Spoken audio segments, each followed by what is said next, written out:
ഈ ഒരു video skip ചെയ്യാണ്ട് കാണുക കേട്ടോ. അസൂയ തോന്നുന്നത് തെറ്റല്ല, പക്ഷേ അസൂയ തോന്നിക്കഴിഞ്ഞിട്ട് നിങ്ങൾ ചെയ്യുന്ന ആ ഒരു കാര്യം എന്നാണ് പ്രധാനം എന്ന് പറയുന്നത്. അസൂയ പൊതുവെ എല്ലാവർക്കും ഉള്ള ഒരു കാര്യമാണ്. ചിലവർ മറ്റുള്ളവരിനെ നന്നാകുന്നത് ചിലവർക്ക് ഇഷ്ടപ്പെടില്ല. അവരവരുടെ ജീവിതത്തിൽ എന്തെങ്കിലും ഒന്ന് നേടിക്കഴിഞ്ഞാൽ അത് ചിലവർക്ക് പറ്റത്തില്ല. ഓക്കെ, അസൂയ എന്ന് പറയുന്നത് ഒരു പൊതുവെ ഉള്ളൊരു സാധനമാണ്. അത് നമുക്ക് പെട്ടെന്ന് മാറ്റി തള്ളാൻ പറ്റില്ല.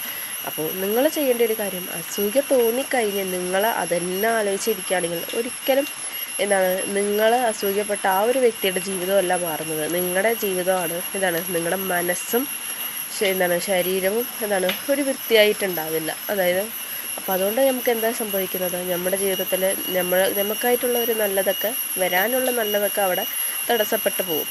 അപ്പോൾ ഒരിക്കലും അസൂയപ്പെട്ട് ഇരിക്കരുത്. നിങ്ങളും നിങ്ങളുടെ ജീവിതത്തിൽ മുന്നോട്ട് പോകാൻ നോക്കുക.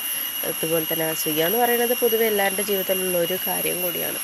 അപ്പോൾ നിങ്ങളുടെ ജീവിതത്തിൽ ഏറ്റവും നല്ല രീതിയിൽ നിങ്ങൾക്ക് ജീവിക്കണം എന്ന് ആഗ്രഹമുണ്ടെങ്കിൽ അസൂയൊക്കെ ഒന്ന് മാറ്റി വയ്ക്കുക. അതുപോലെ തന്നെ നിങ്ങൾക്ക് ചെയ്യാൻ ആഗ്രഹിക്കുന്ന എല്ലാ കാര്യങ്ങളും നിങ്ങൾ ചെയ്ത് പഠിക്കുക കേട്ടോ. ഇതാണ് എനിക്കിന്ന് പറയാനുള്ളത്. അതുപോലെ തന്നെ അസൂയ വരുന്ന സമയത്ത് നിങ്ങൾ ഓർക്കുക, അപ്പോൾ അവർക്ക് പറ്റുകയാണെങ്കിൽ എന്തുകൊണ്ടാണ് എന്നെക്കൊണ്ട് പറ്റാത്തത് എന്നുള്ള ആ ഒരു ചിന്ത നിങ്ങൾക്ക് വന്നു കഴിഞ്ഞാൽ ഒരിക്കലും അസുഖ നിങ്ങളുടെ ഉള്ളിൽ കയറത്തില്ല കേട്ടോ. അതിന് പകരം നിങ്ങൾ വിജയിക്കാൻ ഓടും. ഓക്കെ, ഇതാണ് എനിക്കിന്ന് പറയാനുള്ളത്. നിങ്ങൾക്ക് ഈ ഒരു വീഡിയോ ഇഷ്ടപ്പെട്ടാൽ എൻ്റെ യൂട്യൂബ് ചാനൽ സബ്സ്ക്രൈബ് ചെയ്യുക, കമൻറ്റ് ചെയ്യുക, ലൈക്ക് ചെയ്യുക. അതുപോലെ തന്നെ മറ്റുള്ളവരുടെ സക്സസ്, അതായത് മറ്റുള്ളവരുടെ വിജയം കണ്ട് ഇരിക്കുന്നതിന് പകരം നിങ്ങൾക്കും ഒരു വിജയം ഉണ്ടാക്കാൻ പറ്റും കേട്ടോ. ഇപ്പോൾ നിങ്ങളൊരു വരുമാനം ആഗ്രഹിക്കുന്ന ഒരു വ്യക്തിയാണെങ്കിൽ നിങ്ങൾക്ക് സ്വന്തമായിട്ടൊരു വരുമാനമൊക്കെ ഉണ്ടാക്കാൻ പറ്റും. വരുമാനം ഉണ്ടാക്കാൻ പറ്റുന്ന ഒരു ഓപ്പർച്യൂണിറ്റി ഇവിടെ അവൈലബിൾ ആണ്. ഞാൻ ചെയ്യുന്ന ഒരു വർക്കും കൂടിയാണ്. വർക്കിൻ്റെ ഡീറ്റെയിൽസ് അറിയണമെങ്കിൽ കമൻറ്റ് ബോക്സിൽ എൻ്റെ നമ്പർ കൊടുക്കുന്നുണ്ട്.